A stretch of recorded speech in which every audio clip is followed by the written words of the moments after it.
তাহলে এতিমের রক্ষণাবেক্ষণকারীকে আল্লাহ তাআলা ভালোবাসেন। যারা এতিমকে পছন্দ করে না, এতিমকে তাড়িয়ে দেয়, তাদেরকে আল্লাহ পছন্দ করেন। আল্লাহ তাআলা বলেন, আরাআইতাল্লাযী ইউকাযযিবু বিদ্দীন ফাযালিকাল্লাযী ইয়াদুউল ইয়াতীম। যারা আখিরাতকে অবিশ্বাস করে তারাই এতিমকে ঘাড় ধাক্কা দিয়ে তাড়িয়ে দেয়। কোনো বিশ্বাসী কখনো এতিমের সাথে খারাপ আচরণ করে না। আপনাদের যাদের মন শক্ত, অনেকের চোখ দিয়ে পানি নামে না। আমার এক আত্মীয় আছে, খুব আল্লাহওয়ালা। আমার জীবনে এত আল্লাহওয়ালা আমি দেখি নাই, কিন্তু ওনার চোখ দিয়ে পানি নামে না। বারবার এসে আমারে বলে যে, মিজান কি করবো বলো, তুমি একটু মোনাজাত ধরো। আমার মনে আছে আমি ওনাকে নিয়ে মোনাজাত ধরতাম, তো ওনার কান্না আসে না চোখ দিয়ে। এত আল্লাহওয়ালা, খুব ভালো মানুষ, কিন্তু চোখ দিয়ে পানি নামে না। এটা অনেকের হয়, নানা কারণে হয়। আল্লাহর হাবিব সাল্লাল্লাহু আলাইহি ওয়াসাল্লাম বলেছেন, কারো যদি চোখ দিয়ে পানি না নামে বা হৃদয় নরম না হয়, তারা যেন এতিমের মাথায় হাত বুলিয়ে দেয়। এক সাহাবী এসে বলেন, ইয়া রাসূলুল্লাহ, আমার হৃদয়টা বড় শক্ত, হৃদয় নরম হয় না। রাসূল সাল্লাল্লাহু আলাইহি ওয়াসাল্লাম বললেন, তাই?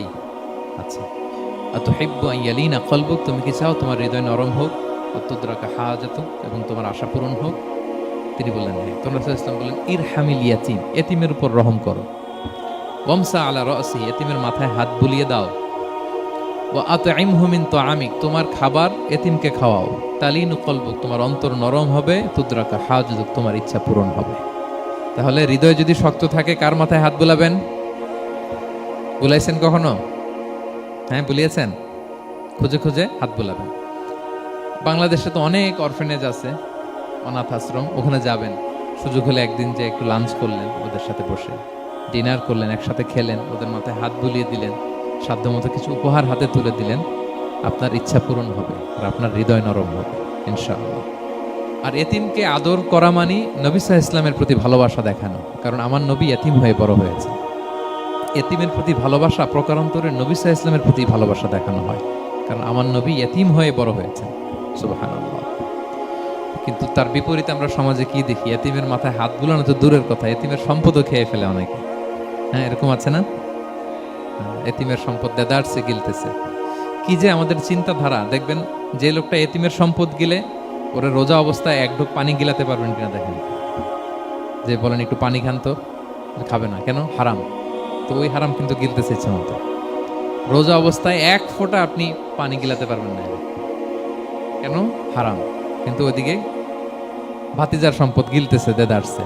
আল্লাহ বলেন, এটা ভাতিজার সম্পদ না, এটা তুমি জাহান্নামের আগুন পেটে ঢুকাচ্ছ। জাহান্নামের আগুন। ইন্নাল্লাযীনা ইয়াকুলুনা আমওয়ালাল ইয়াতামা যুলমান ইন্নামা ইয়াকুলুনা ফি বুতুনিহিম নারা ওয়া সায়াসলাউনা সাঈরা। যারা এতিমের সম্পদ খায়, এটা সম্পদ না, এটা জাহান্নামের আগুন তুমি পেটে ঢুকাচ্ছ।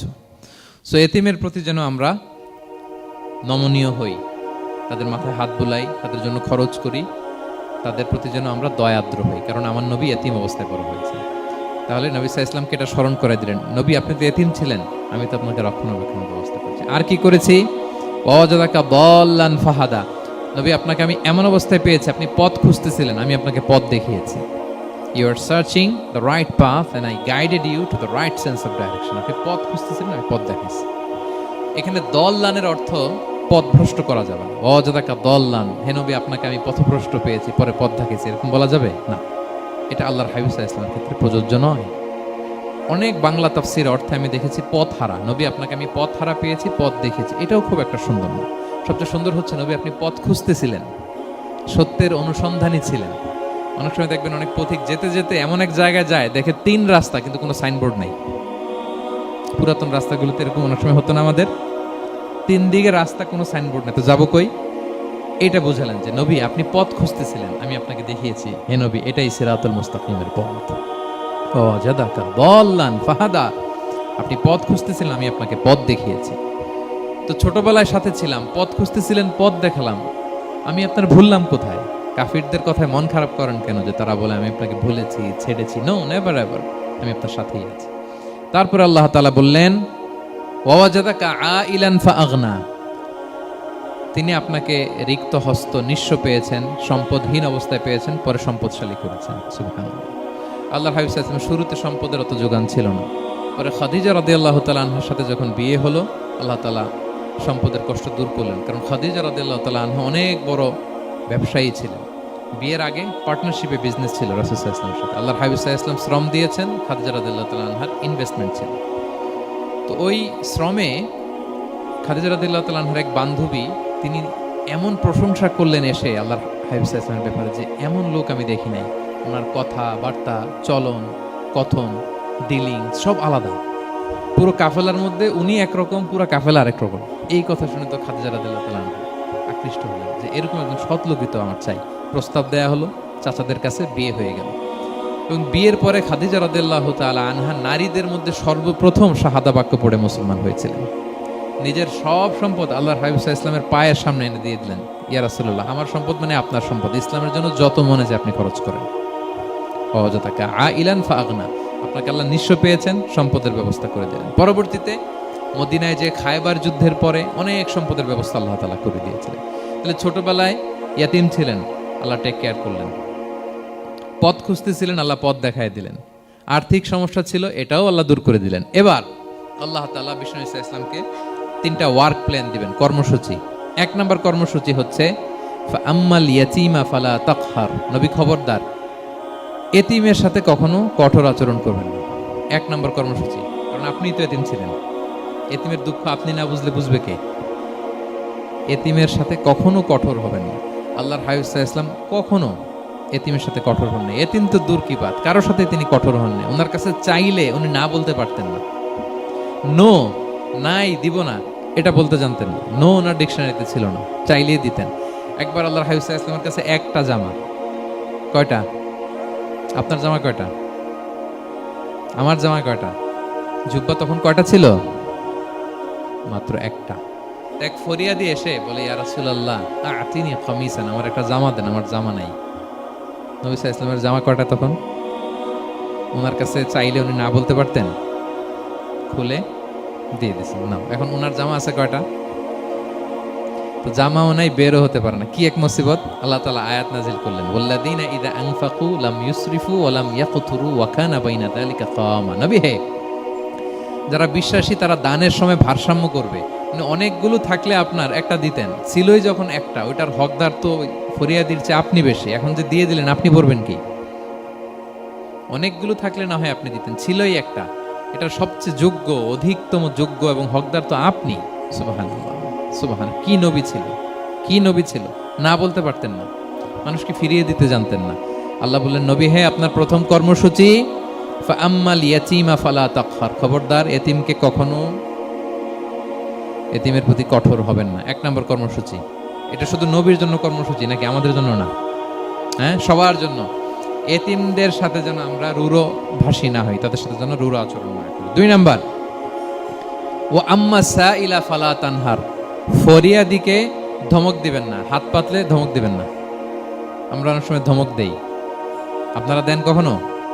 না, আমরা দিতে পারবো না, ধমক দিতে নিষেধ করেছেন আল্লাহ তাআলা। আম্মা সাইলা ফালা তানহার, যদি না থাকে বুঝিয়ে বলেন যে এখন পারতেছি না, কিন্তু ধমক দিবেন না কখনো। কারণ আপনি এখন বড় সাহেব হয়ে গেছেন, প্রাইভেট কারের পাশ থেকে দেখবেন যে স্যার 2টা টাকা দেন, কিছু খাই নাই, হায়রে ছিঁড়া কাপড়, মলিন চেহারা, ভাঙ্গা একটা থালা হাতে নিয়ে, স্যার 5টা টাকা দেন। আল্লাহ আপনারে স্যার বানাইছে আর ওরে বানাইছে ভিখারি। আচ্ছা বলেন তো, জায়গাটা চেঞ্জ করতে আল্লাহর কত সময় লাগে? ওরে ভিতরে বসায় স্যার বানাবে আর আপনারে ভাঙ্গা একটা থালা দিয়ে এরকম ওই যে টোল টোল যেখানে নেয় ওখানে দাঁড় করাবে। বলেন আল্লাহর কয় সেকেন্ড লাগবে? লাগবে 1 সেকেন্ডও লাগে না। সো ওয়া আম্মা সাইলা ফালা তানহার, ফরিয়াদিকে ধমক দিয়ে তাড়িয়ে দিও না, খবরদার। ওকে আল্লাহ ফরিয়াদি বানিয়ে পরীক্ষা করছে, আর তোমাকে আল্লাহ সম্পদশালী বানিয়ে পরীক্ষা করছে। তাহলে 1 নম্বর কর্মসূচি ছিল এতিমের সাথে রূঢ়ভাষী হবেন না। 2 নম্বর হচ্ছে ফরিয়াদিকে ধমক দিবেন না। 3 নম্বর, ওয়া আম্মা বিনি'মাতি রাব্বিকা ফাহাদ্দিস, আল্লাহ তাআলা আপনাকে যে নেয়ামত দিয়েছে এই নেয়ামতের আপনি কি করেন? বর্ণনা করেন। ওয়া আম্মা বিনি'মাতি রাব্বিকা ফাহাদ্দিস, আল্লাহ নেয়ামতের বর্ণনা করেন, শুকরিয়া করেন। কারণ আল্লাহ তাআলা আমাদের অনেককে ইয়াতিম বানায় নাই, আমাদেরকে ফরিয়াদি বানায় নাই। আমরা অনেকেই আছি, আমরা এখনো এতিম না, আমার আব্বা আম্মা এখনো বেঁচে আছে, আমাদের অনেকের আব্বা আম্মা বেঁচে আছে। এতিম মূলত ছোট অবস্থায় যদি বাবা মারা যায় তাকে আরবিতে ইয়াতিম বলে। মান মাতা আবুহু ওয়া হুয়া সগীর, কেউ ছোট, তার বাবা মারা গেছে, তাকে শরীয়তের পরিভাষায় কি বলে? ইয়াতিম। আমরা অনেকেই তো ইয়াতিম না, আমরা অনেকেই তো অন্যের কাছে হাত পাতা লাগে না, তো আমরা ভালো আছি না? আমাদের দেখবেন যে প্রায় হিসাবটা হচ্ছে আমার কি নাই, আমাদের হিসেবটা কি কি নাই, কি যে আছে এটার হিসাব করে কুলানোও যাবে না, ঠিক কিনা বলেন? ঠিক যেই মুহূর্তে এখানে বসে আমরা এই চমৎকার ইফতারি নিয়ে বসে আছি, ঠিক একই মুহূর্তে দেখবেন যে হসপিটালের আইসিইউতে শুয়ে শুয়ে কাতরাচ্ছে অনেকে। ঠিক এই মুহূর্তে কিডনি ডায়ালিসিস চলতেছে, দেখছেন? কিডনি পেশেন্ট এদিকে ছিদ্র করে ব্লাড সব বের হয়ে রিফাইনিং হয়ে আরেক দিক দিয়ে ঢুকে, ওর চিৎকার শুনলে। বার্ন ইউনিটে গেছেন কখনো? আগুনে পোড়া রুগী, আপনার তো অনেক কিছু নাই, আমার এটা নাই ওইটা নাই, আল্লাহ এটা দিল না, এটা নিয়ে আসেন। আপনি বার্ন ইউনিটে একদিন যায়েন, তাহলে বুঝবেন যে আল্লাহ আপনাকে কত শান্তিতে রেখেছে। না খেয়ে কয় রাত কাটিয়েছি আমরা বলেন তো? কত লোক বাড়ি ভাড়া পরিশোধ করতে পারে না, ঋণের বোঝায় জর্জরিত, দুরারোগ্য ব্যাধিতে আক্রান্ত, ক্যান্সারের লাস্ট স্টেজে। তাদের সাথে একটু দেখা করেন, ফোর্থ স্টেজে চলে আসছে ক্যান্সার পেশেন্ট। তার চেহারা, তার খাবার, তার চলাফেরা, কিভাবে তার প্রতিটা সেকেন্ড কাটে, একটু দেখে আসবেন, তাহলে বুঝবেন যে কত আল্লাহর দেয়া নেয়ামতের সাগরে হাবুডুবু খাই আমরা। এজন্য আল্লাহ বলেছেন 3 নম্বর কর্মসূচি হচ্ছে ওয়া আম্মা বিনিআমাতি রাব্বিকা ফাহাদ্দিস, আল্লাহর নেয়ামতের শুকরগুজার হও। আল্লাহ যে নেয়ামত দিয়েছে এই নেয়ামত তুমি বর্ণনা করো। অনেকে আছে আল্লাহর নেয়ামত দিলে ওটা প্রকাশ করতে চায় না, এটা আল্লাহ পছন্দ করে না। মানে আপনি যদি অনেক সম্পদশালী হন, আপনি সুন্দর পরিচ্ছন্ন জামা পরবেন, মানুষকে দান করবেন, আপনার বাড়ি ঘর সুন্দর হবে, এটা নিষেধ নয়, এটা ভালো। আপনি আল্লাহর দেয়া নেয়ামত ব্যবহার করতে পারবেন এবং বলতেও পারবেন, কিন্তু শুকরান লা ফখরান, শুকরিয়া স্বরূপ বলবেন, ফখর করে অহংকার করে না। বলতে পারেন আলহামদুলিল্লাহ, আল্লাহ তাআলা আমাকে 4টা ছেলে দান করেছে, 4 জন হাফেজ, আল্লাহ তাআলা আমাকে থাকার মতো একটা ঘর দিয়েছে, একটা বাড়ি দিয়েছে, একটা গাড়ি দিয়েছে, সম্মান নিয়ে সমাজে চলার মতো আল্লাহ তাআলা আমাকে দিয়েছেন। এটা যদি আপনি শুকরিয়া স্বরূপ বলেন, এটাতে সমস্যা নেই, কিন্তু অহংকার নিয়ে বলা যাবে না। ইন্নাল্লাহা ইউহিব্বু আইয়ারা আসারা নি'মাতিহি আলা আবদিহি, আল্লাহ তাআলা যে নেয়ামত তার বান্দাকে দিল, ওইটার একটা নমুনা দেখতে আল্লাহ পছন্দ করে। আল্লাহ বানাইছে আপনার বিলিয়নিয়ার, আপনি হচ্ছেন ছেঁড়া পরা জামা পরে চলেন, হবে? বানাইছে আল্লাহ তাআলা আপনাকে অনেক সম্পদশালী, আপনার চলা ফেরা কোনো রুচিই নেই, এটা হইলো না। আল্লাহ চায় যে তোমার যে নেয়ামত দিছে এটার একটা নমুনা তোমার মধ্যে থাকে, এটাও শুকরগুজার হওয়ার একটা আলামত। তাহলে 3 নম্বর কর্মসূচি কি? ওয়া আম্মা বিনিআমাতি রাব্বিকা ফাহাদ্দিস, আল্লাহর নেয়ামতের শুকরগুজার হও, আল্লাহ তাআলা যে নেয়ামত দিয়েছে সেটা বর্ণনা করো। তাহলে প্রিয় ভাইরা, সূরাতুদ দোহা এটা হচ্ছে একটা মোটিভেশনাল সূরা, আশা জাগানিয়া সূরা, অ্যান্টি ডিপ্রেশন বলি আমি এই সূরাটাকে। ডিপ্রেশন থাকলে চলে যাবে, কারণ ওয়ালাল আখিরাতু খায়রুল লাকা মিনাল উলা, হে নবী আপনার পরবর্তী সময় আপনার পূর্ববর্তী সময়ের চেয়ে ভালো। সবসময় আশাবাদী হবেন। সূরা দোহার 1 নম্বর শিক্ষা হচ্ছে বি অপটিমিস্টিক, মানে অপটিমিজম, আশাবাদী হওয়া, নিরাশ হওয়া যাবে না। বিশ্বাসীদের, মুমিন মুসলিমের ডিকশনারিতে হতাশা নিরাশা নাই, আমার ডিকশনারিতে অন্তত নাই, আপনাদের আছে কিনা জানি না। আজকে থেকে বলেন আপনাদের ডিকশনারিতে হতাশা নিরাশা রাখবেন? আমাদের কোনো হতাশা নাই, নিরাশা নাই, কারণ আমরা যে পরিস্থিতিতে থাকি না কেন আমাদের সাথে কে আছেন? লা তাহজান ইন্নাল্লাহা মা'ানা, চিন্তিত হয়ো না, আল্লাহ আমার সাথে আছেন। আল্লাহ আমার সাথে আছেন বললেই দেখবেন মুস্কানের মতো এক তাকবীর আপনার মুখ দিয়ে বেরোচ্ছে, এমন এনার্জি বেরোচ্ছে, গোটা বিশ্ব আপনি জয় করে ফেলবেন তখন। এটাই আমাদের সবচেয়ে বড় পাওয়ার। আমাদের সাথে কে আছে? ইন্নাল্লাহা মা'ানা, আল্লাহ তাআলা আমাদের সাথে আছেন। তাহলে সূরা দোহার আজকের তাফসীরের 1 নম্বর লেসন হচ্ছে optimism. Believer should be optimistic always. বিশ্বাসীরা আশাবাদী হয়, নিরাশ হয় না, হতাশ হয় না, হাল ছাড়ে না। বিশ্বাসীরা ভরসা রাখে এক মহান সত্তার উপর। আওয়াজ করে বলেন তো তিনি কে?